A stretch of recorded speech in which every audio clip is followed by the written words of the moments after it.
Hi, this is JP Morgan. And Lars Lindstrom. And it's time for Photo Video Trends. You made it. Congrats. We're happy you're here. June.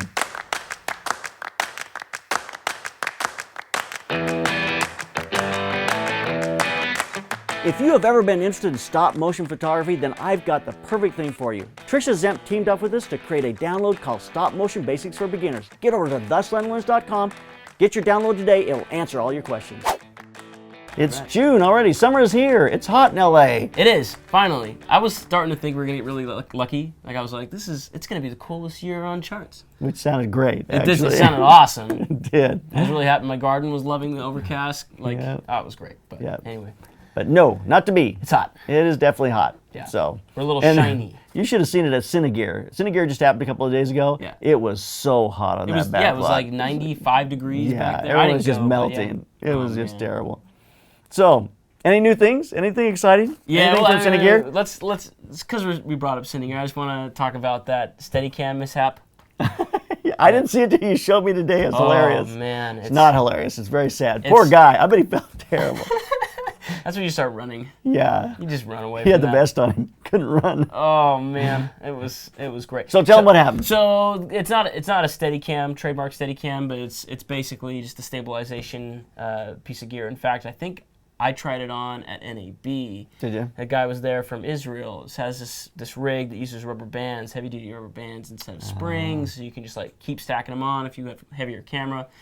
It was pretty neat. I didn't mind it. It was pretty cool. But he had an Alexa XT with probably a Zeiss Super Speed lens on. So we're talking $70,000 at least, right?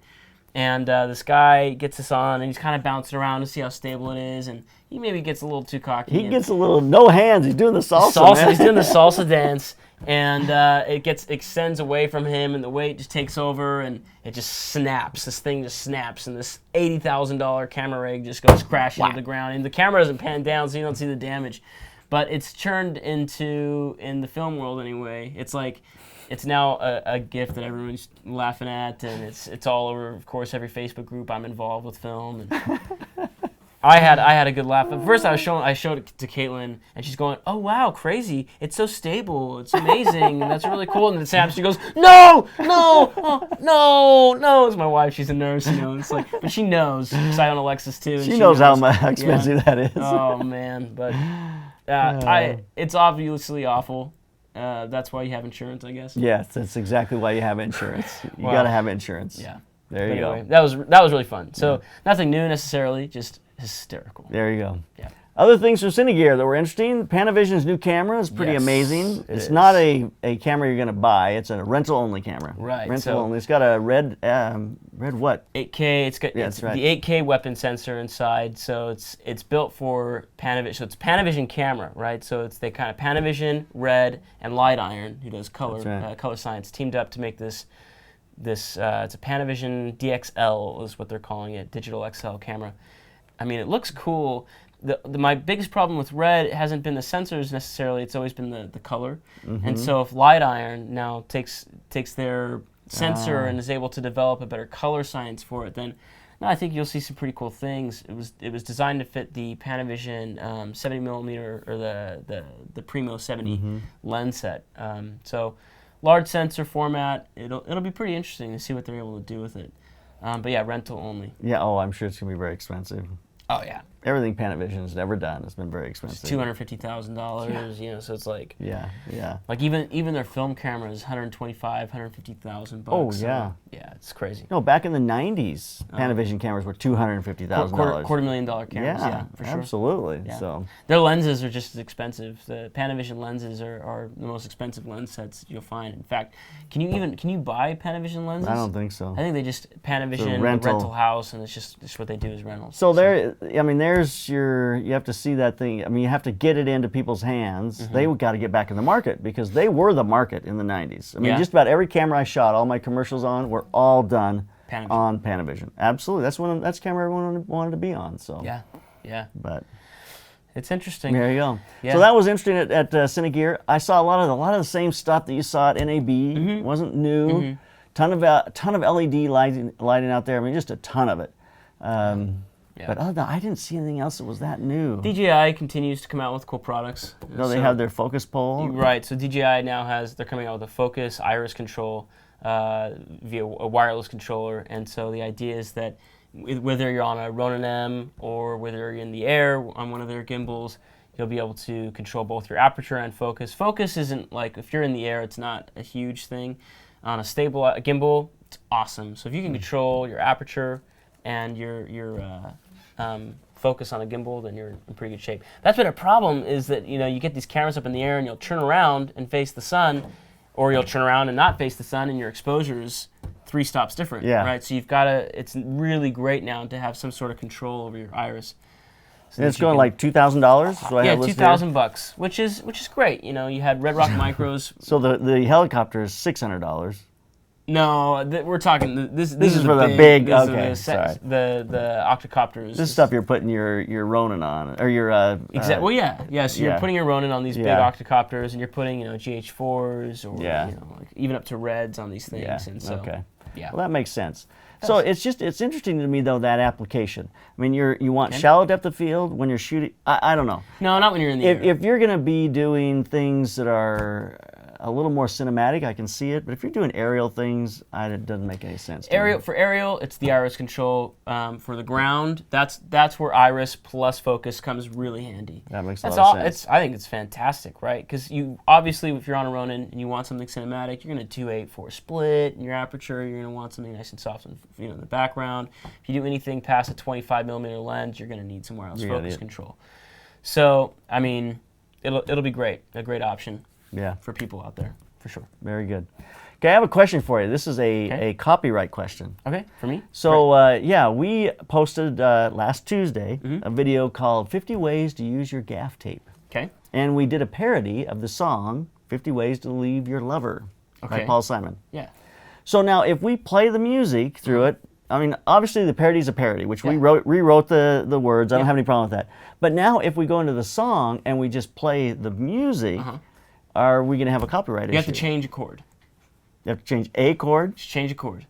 So when these people that you've shot music videos for, you've several of them, when they're doing covers of people's songs, do they have to get the rights to those songs? No. So on YouTube, what they do is there's a company actually that just like automatically goes through all content on YouTube and finds music. So they make sure that part of the profits from the advertising goes to the artist. Part of the profits from the iTunes sales goes to the artist. You're talking about the person who wrote the song? Yes. Okay, so they are paying for it then. They're giving them part of the revenue. Right. Okay, so they can't just do a cover of Let It Be and... They can, and they can do it automatically, and they don't have to even necessarily set it up with this other company. So iTunes is doing it. Not iTunes. It's a third-party company, YouTube. and they take a percentage, and then they also send a percentage. So actually, the YouTube artist that writes their own version of the song, uploads it, ends up only with 20% of that. So 80% of the revenue goes to... 80%. I think it's 20 to 30%. So 70 to 80% goes to this third-party company that trolls, and then the artist. Well, one interesting thing, because now you've got a problem that exists because you have YouTube, and basically YouTube just solved the problem, because every artist out there, every knucklehead artist out there was going to be covering everyone's songs, and you got a problem. So just make a way to... Well, that's smart. Make some money on it. So I think the artist gets 50%, and then the third-party company gets like 20 to 25 or something like that. So if we change the tempo, we change the chords a little bit. No one's gonna come after you, anything, because that's your own creative content. You're coming up with the lyrics. So and even I think it's Conan O'Brien. They do a segment like where they change just like ever so slightly, just enough because they're not able to afford the copyrighted stuff, and they have a guy come and like perform the music, and they'll change like one chord progression piece in the lyrics. And they're okay. Yeah. But it's obviously super recognizable. There you go. Yeah. So iPlug has a new camera sensor they're going to put on your Android, front and back. Okay. Yeah, on your smartphone. Yeah. Yep. It's like $35, but it's made so you can do 3D. Okay. So, I mean, I don't know a lot about what that means. I mean, of course, we all want to do 3D. I mean, it's so popular. Yeah. Yeah. So popular right now. It's kind of the wave of the future. Yeah. Right. So anyway, but they say the resolution is as good as Google Cardboard. The 3D. My son had those. Those are pretty cool. Yeah. Yeah. I mean, no. The ones he had were for virtual reality. Those were pretty cool. Virtual reality, we've talked about now. We didn't understand it. We've repented. We understand it. It's really cool. It is really cool. Well, and not for the video sense, not for cinematography as much. I'm sure you'll see something in the future that'll be some sort of something. Yeah. But for applications in so many other fields where you now have the experience of being there, that's cool. Especially obviously gaming being number one. But then, that's where it took hold first. Right, but education is like, if you can, because online education is just such a huge thing. But if you can create a classroom environment and just throw some goggles on and you feel like you're there and you can interact and you can experiment and you can see a surgeon, working with his hands, and you can kind of move around and see, here's my utensils over here, is the work, the things I'm going to be working with. There's huge applications for that. But yeah. 3D, but that's an in the world experience. That's what gaming is. I'm in the world. I look behind me. I look around me. I look at whereas cinema is a directed experience. Yeah, it's a directed experience. It's an artistic directed experience. Yeah, exactly. Yeah. All right, going on here. I have here that Instagram rolls out a reorder algorithm similar to Facebook. This was a month or two ago. But yeah, so was it really? It's in full force now. So basically, it doesn't show up chronologically. If you've got someone that you like their photos more often than someone else, they'll show up above. Just because so it sorts things to the top of those that you like. Yeah. So how does it make that decision? I mean, you look at something once, and that means, oh yeah, he's gonna love this. Or I guess if it's as good as Facebook, Instagram's gonna suck in a couple months. Absolutely, because Facebook is horrible. Facebook algorithm, yeah, it's like you click on one link from your crazy conservative aunt. And then suddenly you're just like swamped with crazy conservative aunt. And you're just Donald Trump ads will never end. Oh my gosh, no! But you think I'm kidding? I'm not kidding. It's just like it's the worst. Just go away, aunt, crazy. And it's just like there after like everything she posts. It's just like right at the top of my feed. Well, it also says that they've introduced business profiles as a free feature for businesses using the service. So now you can have, so it's business. Oh, right. So you can have your personal and you can also have your business, which I think, I've been wanting this for fabulous. a long time because I've created 2 business profiles, and I forget about them because I don't want to log out of my current Instagram and then log into something else and then post a photo. I mean, it just takes so long. So if I just have a button, I can switch between business accounts and personal accounts. Yeah. That's rad. So how long has it been, and I'm slow to wake up to this stuff, I guess, but how long has it been that you can do 1-minute videos on Instagram? That's been about 3 months. Has it? Okay. Yeah. Yeah. Boy, 3 months in this world and you're behind. You sure are, man. The way things move by a year. Yeah. All right, well, moving on here. Okay. So Adobe just announced today a thing called Spark. Adobe Spark. Adobe Spark. It's an integrated web and mobile solution for creating and sharing impactful visual stories. So it's like a social media platform for creative professionals? I don't think so. I think it just integrates with Creative Cloud. So if you're on Creative Cloud, I guess that's mostly who's there. Although I've said before, and I know, because Adobe is doing Adobe Stock, the more you create a synergy in that system, in that software, the more that'll just become the world people live in. They don't go outside of it. Yeah. No, I like that. I love the idea of Creative Cloud, it should be a community, right? I love the idea of being able to maybe post some projects I'm working on to that world of social media, that creative community, and be able to get instant feedback from people. It'd be nice if you could share projects and things. If I could share projects and people be able to comment or reshare or kind of give creative advice, and if it were a free kind of open source format, I think you got something kind of interesting there. I don't get the sense that many people are using a lot of these extra tools from Adobe's Creative Cloud. I just don't hear a buzz. Yeah, there's no buzz about it. Facebook links or anything like that. So I don't hear about it. It'd be great if it could take off, and maybe I should look more into it because I love the idea. Well, check it out. We'll get a little more information. We can talk about it a little more next month. So, I've got on here that Canon just announced, or they filed for a patent for a 1,000mm 5.6 lens, which is great if you want to work from home. Yeah, exactly. If you don't want to drive in, you just phone it in. Yeah. Just put your camera out the window and kick your feet back and just reframe a little bit. Now we got it, guys. Just radio down in the studio. We got it. There you go. 1,000mm. What would be the focus distance? Your close focus distance? Close focus? Like 27 feet. Yeah, it's like across the room. Oh man! But there's more and more applications I'm seeing that I'm like, maybe I do want something like that. 1,000mm nah, lens? like 500. 500, I think, like there's a couple of places where I'm like, I could use a 500 millimeter lens. You know that shot in E.T. where the sun's just like blazing, and then you see the street kind of like go infinity, and you see the heat waves coming off the street, heat waves, and then the people like rolling the up with their things, and like that's what an iconic shot, right? That to me is just as iconic as him flying across the moon, which also would, if you wanted to get that kind of shot, have to be a 1,000 millimeter lens. Think about it. Of course it would. The moon filled the whole frame. That's not even enough for the moon. No, I think so. 1,000 could do it. Yeah. I don't know. I've looked at the moon with a 300 millimeter lens, and it's not that great. No, but 1,000. I think of 1,000. 1,000. It goes to 11. It goes to 11. It's 1,000 millimeters. So even those, the two most iconic shots, let's say, from E.T. would have had to have been a 1,000 millimeter lens. Okay. I'm buying it. So there you go. It's probably primarily a film. Well, I don't know necessarily just a filmmaking tool, a video tool. No, it'd be a great still tool in some ways. Yeah, you know, if you want to do nature photography, it'd be insane. Doing animals, you're doing, I mean, it'd be pretty incredible. So I just stuck my 300 millimeter lens on to shoot a picture of a hawk that was out in the front yard. That's pretty sweet. 300 millimeters, man, it's pretty sweet, I have to admit.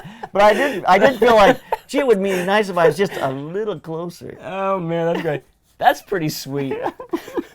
That was cool. That made Chris me, Farley. that made me happy. Those old SNL Chris Farley when he interviewed Paul McCartney. He goes, remember that time when you were on the Beatles?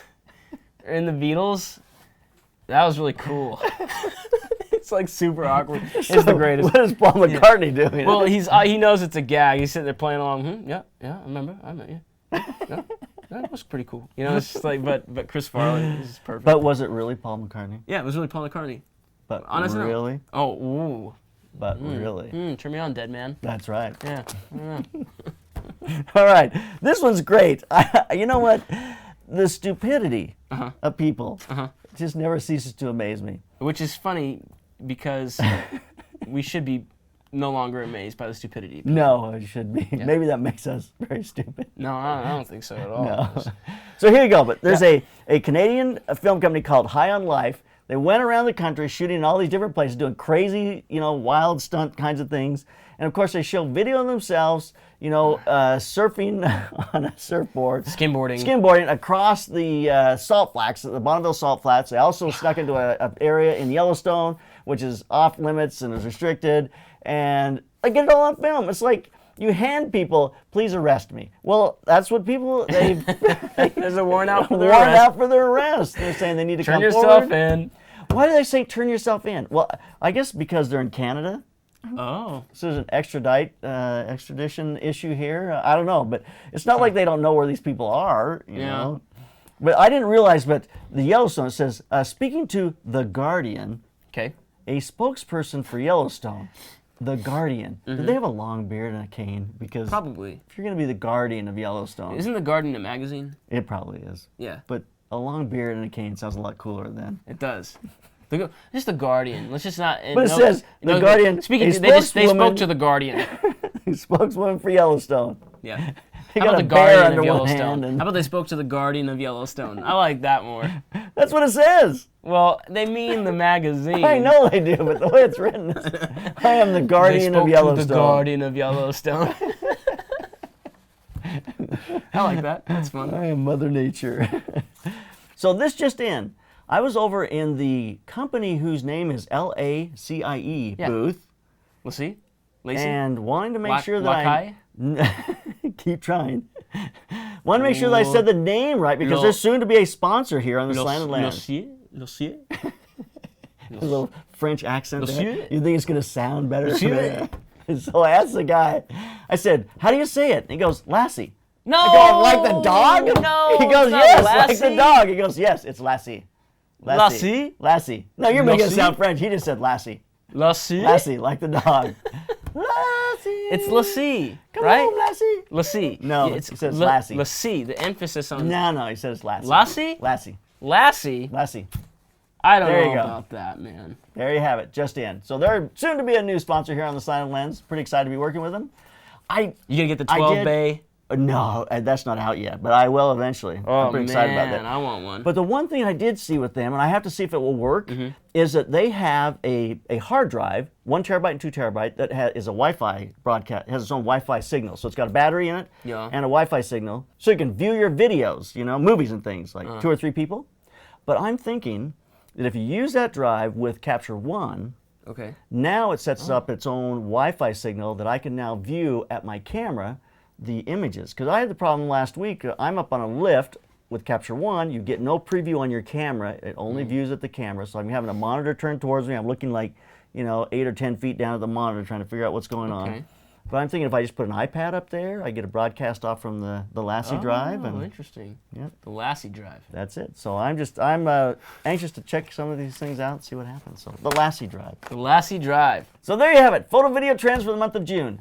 Now, if you want to help keep us alive here on Photo Video Trends, check out our affiliate programs, both with B&H and with Amazon. At the end of the in the write-ups, you got all the links. So jump onto those, check them out, support us. Everything you buy through Amazon, doesn't matter if it's diapers. If you click on it through our channel, I think it's 24 hours. Anything. So you click on it, and then you have 24 hours to buy something.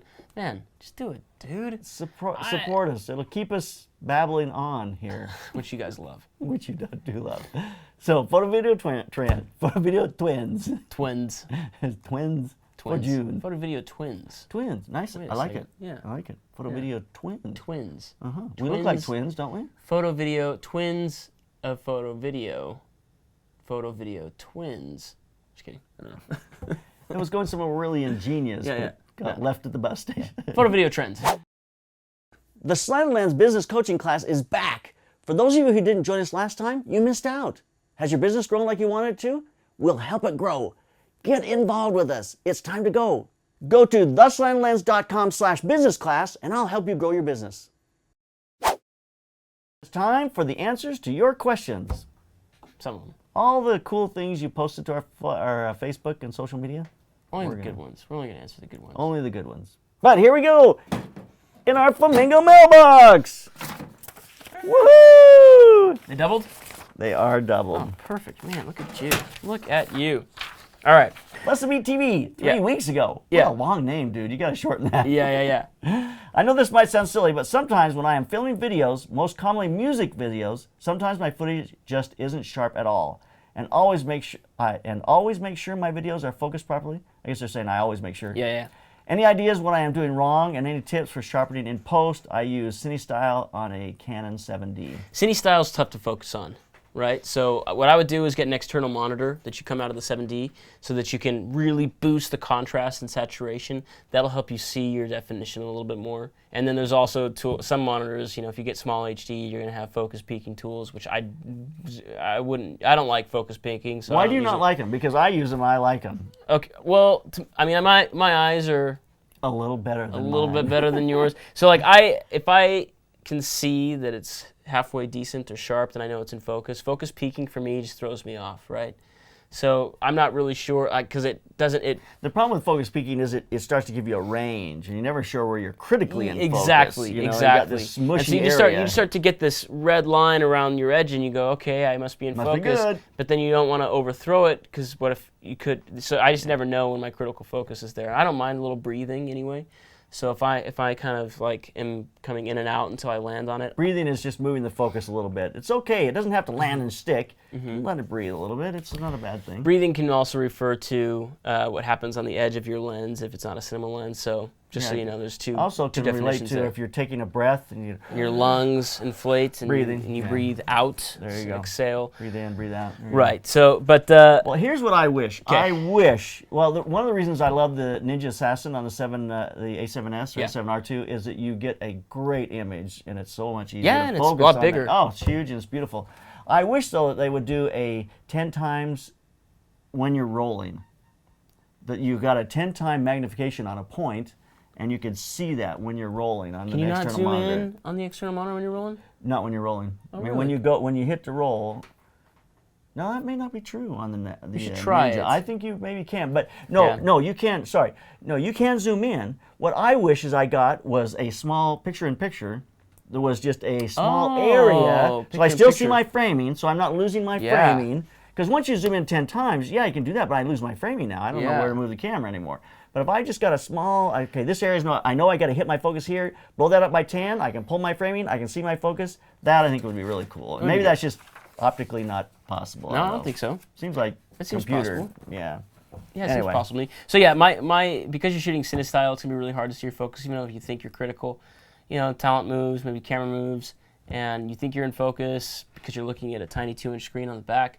And that's impossible. because your contrast, sharpness, and saturation is super low, in order to get that cine style look, it's really hard to tell where your focus is critical. Plus 7D sensors, just Canon sensors are famously just a little bit forgiving and soft on skin tones. So it's possible that it's just a softer image overall, but yeah. There you go. Hayes Peterson said, have you any opinions of the JVC LS300? I've been looking to upgrade to a legit video camera, cinema camera, and came across this Super 35 camera. I appreciate your opinion. Thanks. Honestly, I don't. I don't have any opinion. I've never used it. I've never seen it on set. I've never bumped into it. If that's any indication at all. That is an indication. You know, and JVC, back in the CMOS days, like when they first started coming out with CMOS sensors, had a lot of great options and were used. I saw them a lot more often, you know, back in the old DVX Panasonic days and the Z1U days from Sony. But I just don't see them anymore. I'd wandered into their booth kind of by accident at NAB, and I thought, oh my word. Where am I? What's this? Yeah, exactly. I didn't feel compelled to really check anything out. I think there's other. So what's another option do you think would be in that same category that he should consider? Well, so you're probably looking at a $4,000 Super 35 cinema camera, and you know, Canon has got some options there. I'm sure the LS300's been updated. Maybe it does 4K. You know, I really don't know much about it. Well, I don't either. So there may not be a ton of options that compete spec per spec to this camera, but I just don't know if JVC is doing what they need to be doing in the cinema game. I don't think you're going to be. You'd be better off to jump into another platform that's going to be a little more integrated with what's going on in the industry. Even right Sony, now. Sony's got so much going on with their, you know, their FS5. The FS7 is like a FS5. You're like $5,900, and it's a really popular, great spec cinema camera that's got the name, and they're constantly updating their software to kind of stay. Yeah, they're definitely trying to stay ahead of it. Stay ahead of it. So. They know they're running. The nice thing about Sony is that Canon, they're trying to compete with Canon. The sad thing about Canon is they're not trying to compete with Sony. Not trying to compete with anybody. No, I think they're still on the market, and maybe some of that's true, but I think they're. I think eventually they're going to lose out on some level. They have to. Yeah. So I still love Canon stuff, but yeah. Okay. So that's JVC. There you go. Jumping on, David Skalski. Sorry, dude. Skalitsky. Sure. What is that thing, what they mentioned related to the new aperture light with the sad, disappointing face? Ballast or something similar? What's that? Why is it a bad thing? Thanks in advance if you could help me. Okay, I'll give you a complete rundown on this. I know exactly what he's talking about. Okay, great. We were just being silly about the new aperture light. I have one of these lights coming. I met with the people from Aperture, and we looked at the light. I turned it on. It is a fabulous light. Which one? This is the same as the North Star lights that we used to love. Oh yeah, I used to love. Yeah. But this is the same one LED sensor, one LED, sorry. Yeah. But the Bowens mount, so you can put all different kinds of soft boxes and all that kind of stuff on it. Modify it. But it has a small little ballast. Okay. So it's not all built in. So I looked at that, and you know what? The ballast is tiny. Does it have like a V-lock clip or something you can set up? Click it right on the stand. Oh, cool. It's but the light is like 1.5K. It's very bright. Here's my question. So I remember when we were talking to Photoflex about their North Star light, the reason they didn't do a ballast is because they said, well, we can either do a ballast and have it turn on immediately, or not do a ballast and have like a 8 to 10 second turn on time. I mean, those things are so long. It's awkward. You forget you turned the light on. And all of a sudden you're like, wow, like where'd that light come from? So yeah, absolutely. But so these are immediate. You turn it on, it's on. Okay, great. So I'm okay with a little ballast if that's the case. That's great. Well, and the person who designed the light said the nice thing about the ballast is you put the head on, you put the ballast on the stand, gives you you take some of that weight off the top, drop it to the stand, so it's less likely to blow over. So if you have wind. Which the North Stars are a little bit top heavy, I have to admit. Yeah. So, but anyway, you'll hear me talking about this light. I'm going to take one out and work on it, and it's actually a very fabulous light. Great. And the price point's killing me. It's like $550. Oh, and the North Stars were trying to charge like $1,100 for their lights. They were. I think it may be $600. Don't quote me on the price, but it's in that $500 or $600 range. It's very awesome. reasonable. I want to see it. Yep. Scuba James said, "Can you guys talk about the difference in gear between video and photo?" Interesting. Yeah, once a month. Yeah, Scuba James, that is what we talk about all the time. For instance, if a lens has great sharpness for photos, does that translate to video? Yes. Yes, absolutely. Does lens sharpness even play that much into the video factor since we're only shooting a 1920 by 1080 image, basically? No. And I'll get back to that. Also, can you touch a little about on what you look for in a video lens when buying? So what I look for in a video lens when buying is a constant aperture. You can kind of get away with this in photo, I guess, a little bit, but you're also... Photo's the same. People want a constant aperture. Yeah, you don't exactly. like, because it just, if you're shooting something, you zoom in or something, it just changes everything. So you don't want that, yeah. So, yeah. Constant aperture, meaning if you're at 24 millimeters, it's an f4. If you're at 105 millimeters, it's an f4, right? So that's... Now, you make a compromise on that. Like, if you got a long lens, a lot of times your longer lenses, like 150 to 300 millimeters, well, that's 5.6 to 6.3. Yeah, you're going to have an aperture change in there. But yeah, but even like the higher end glass, you're going to have one, but they're going to try and keep it minimal. But that's such a specialty lens that you're not, running and gunning on that and trying to change that on the fly. So you're gonna take a lot of time to set that up, get the focal range, get the aperture, your exposure triangle dialed in. So your question, I'll go back to, does lens sharpness even play that much into the video factor when shooting only 1920 by 1080? It really doesn't. Not as much as you'd like. Not like stills. Not like stills. I mean, obviously stills, you want megapixels so that you can zoom in, you can crop and post, you have absolute control. But if you're all the way out on video, it's still going to give you a sharp image at 1920 by 1080 because it's essentially 2 megapixels. So that's still plenty there, and you are going to want... I don't know. Lens sharpness is a funny thing. You know what? It is a funny thing because people are when you look at still stuff, you dwell on what's in focus and what isn't in focus. Right. When you're watching a video, you dwell hopefully on the story or what's going on in the image, and so you're not focused. You're not looking at, if the focus kind of gets in the way of the story, you got a problem. But focus is moving and it's changing. I think I don't know. You're a lot more forgiving. Most glass these days is not going to give you any problem. I would definitely, if you're going to get a zoom lens especially, get a constant aperture, and you'll be in pretty good shape. Yep. The one I mentioned, the Canon f4 24 to 105 L series lens, you can pick those up if you want to do used, secondhand. You can pick them up for $500 on Craigslist. If you want to buy new, I think they're about $1,000. And they're great lenses, man. They're a little slower in the aperture, so you gotta make sure you have a camera that has decent low light. You've got, I mentioned, very common focal length for zoom lenses, 24 to 70 millimeters. Tamron makes a great one that's not going to break the bank. I think Canon's is like $2,200 or something Tamron's like that. $1,000 less than that. It's like $1,100, $1,200. Yeah, and I mean, it's a 2.8 constant aperture. So, and if you want to switch over to stills, you've got IS control or vibration control. Vibration control, yep. And you can even use that in video too. So, it's a great lens. It'd be a good price point to get you started. One thing to remember about vibration control and all these things, if you're shooting time-lapse and things where your camera's locked down, you do not want that on because your image is going to jump around. Yeah, it's not good. And that's not good. No.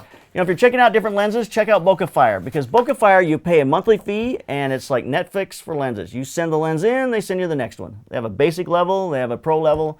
So you can really check out a lot of different lenses, see what you like. So the basic level, they've got lots of prime lenses, lots of great, I think, base level zoom lenses for $125 a month.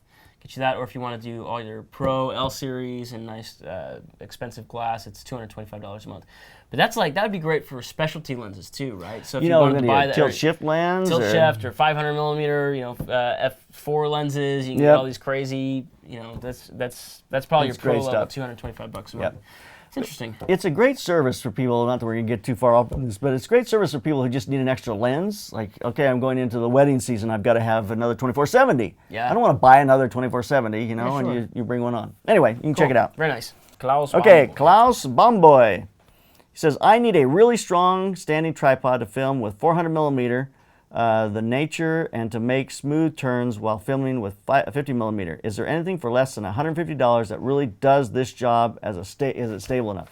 Well, I think the best priced tripod on the market right now that is sturdy and workable and professional is definitely Benro. Yeah, they're I cool. just think they have great prices and they make a great tripod, and they work extremely well. Their fluid heads are fabulous. So Yeah, the S8 fluid for the head's price. awesome. For the price. Obviously, there are Sackler, and am I say that right? Yeah, Sackler. There's some other great tripod companies out there, but you'll pay a whole lot more. Yeah. So getting started, I think that's a great place to start, but you're not going to get one for $150. No. You're going to be more like the $300 range, I think. But I know Benro makes a tripod for about $150. That's not bad. Do they? Yeah, so you can find if you get an aluminum base and yeah, aluminum's a lot less than carbon fiber. the S4, S6 head, something like that. You could probably start to get close to that price range. It's going to be maybe $220 or something like that, but that's what I'd recommend. Okay, so there you have it. Very nice. Antonio Pinheiro said, what do you think about Kinefinity, Terra 6K, and 5K? We talked about this briefly on the last photo video trends. I think it's cool. You know, I've seen some test footage. I think it compares very, very closely to the red look. It's a little crunchier. There is some weird color artifacting that I wasn't a super fan of, but I'm sure you could easily correct that out. I've never used one. I don't know many people that have. So my feedback is do some research, maybe look at some test footage, and maybe try one out. But I think it's really cool what they're doing. There's basically a Chinese manufacturer that's developed the same sensor style as a RED and wants to get a very cinematic look and a very modular type camera that falls into a much lower price point than a RED. So you wonder when they cross that bridge where they're as good as a RED, but just because they don't have the name, they don't get the recognition. You wonder where that's at, or what's the downfall? What are the issues? Yeah. I'm not sure RED has the name too much anymore. I'm not so sure either. So they do. We give them a hard time. I think it's just my social circle. Yeah, you're in the anti-RED social circle, are you? Maybe you're in the ARRI. I'm in the Alexa ARRI social circle. Yeah, that's right. Sipping tea with their $70,000 cameras. Yeah, and I like Canon and stuff too, though. Canon, I keep thinking Sony. Well, yeah.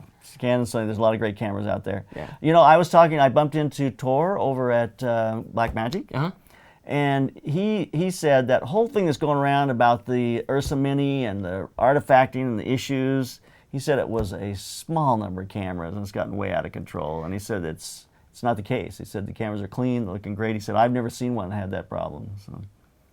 We did a camera test. This was my buddy, my last gaffer actually on a shoot. Had to shoot a short. He owns an Alexa Mini, but had to shoot a short because I didn't have any budget on the Ursa Mini. And so he wanted to check the dynamic range and do some color tests and stuff. And it claims 15 stops of dynamic range. And he was, no matter what he did, he was only able to push 12. Yeah, we saw that in the test that we put up. Yeah, 12 stops. Yeah, 12 stops was as much as he could get out of it. So, which is kind of a bummer. I don't know if that changes if you shoot RAW. I don't think so. I think that's it. I should go back and look at our test again. I thought we did better than 12, actually. Yeah? Yeah, I did, but I don't know. Did he have any of the sensor issues? No. Yeah. Well, the coloring was tricky. It was really tough to correct color. And so, I don't know. The cameras, I'm sure it'll fit for some people, but because I really liked the test footage that they released. But I mean, this is a company that does color for, that's what they have done since the beginning. So obviously they have lots of budget for correcting that and bringing that back to a great world. But well, this brings us to our next question from Pidge 010. Really great videos. I'm on day 23 on learning time-lapse. Can I ask what time-lapse app is shown at 1.6 in the video? You make time-lapse so easy to understand and fun too. Oh, cool. So you use an app to set up time-lapse? I use an app to run the Genie Mini. So it's just it's completely, the pan on the Mini is done on an app. The intervalometer is also built into the app, so I can put every 2-second intervals. I can put in, how long I want this to run for, and it's just all done in the app. So you have to. It's a third-party product, the Genie Mini, that then comes with the app. Comes with an app you run on your iPhone, or Android. Yeah. So what I actually have done is that Jolene, her old iPhone. We had this deal where if you bought a new service, you get a deduction on your new phones. Okay. And so we paid for a new service and kept her old phone, and I use that now to do my apps. Oh, okay. So it's my app phone. Interesting.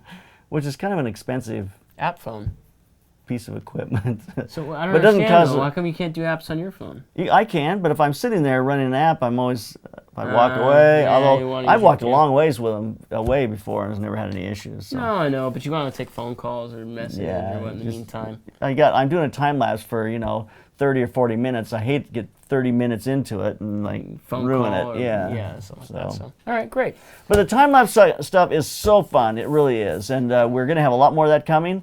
They just came out with Syrup did a kind of a bracket where you can use 2 of the Syrup minis and 1 to pan up and 1 to pan right and left. Cool. And so it gives you very cool. And then you put that on a slider. You got 3-axis movement so you can there. Create a total control, pan, tilt control. Nice. I'm going to do a lesson here next on using that little mini as a filmmaking tool for doing motion in tight spaces, because that mini is this big.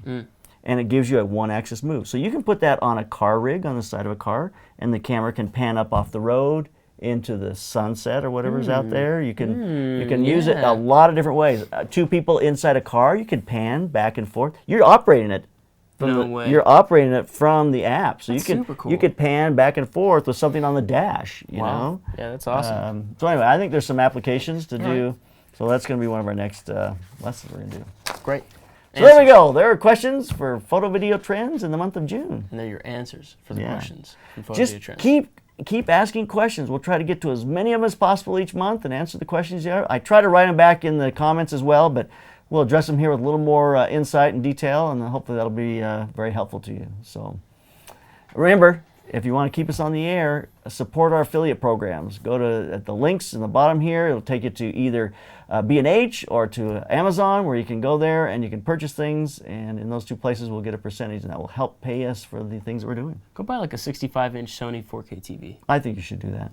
That's what you should do. You know you've been wanting it for a long time, and there's that one for sale. Guys, just go click on it and buy it after you click on our affiliate. That'd be cool. That's perfect. That'd be cool. So, thanks, guys. Keep those cameras rolling. Keep on clicking. Roscoe and PhotoFlex have teamed up to bring 4 prizes this month in our giveaway. You can win a case of Roscoe's gaff tape, which is called Gaff Tack, or a Starlight Octodome lighting kit from PhotoFlex. If you go to theslanderlands.com, you can enter to win there. 4 people are going to win. Get over there. I think you're the winner.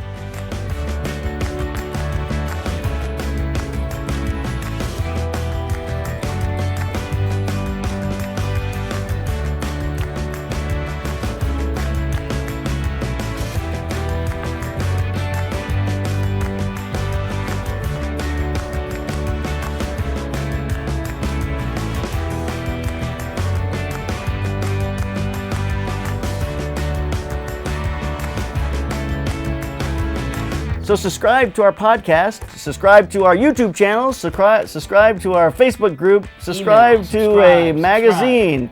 Do something. Subscribe to something. Does anyone subscribe? Do you have an Instagram? Instagram, absolutely. Check out our Instagram. To the Instagram. Subscribe. We have a great Facebook group. Jump over there and join that group. Subscribe. Subscribe. Subscribe. Subscribe.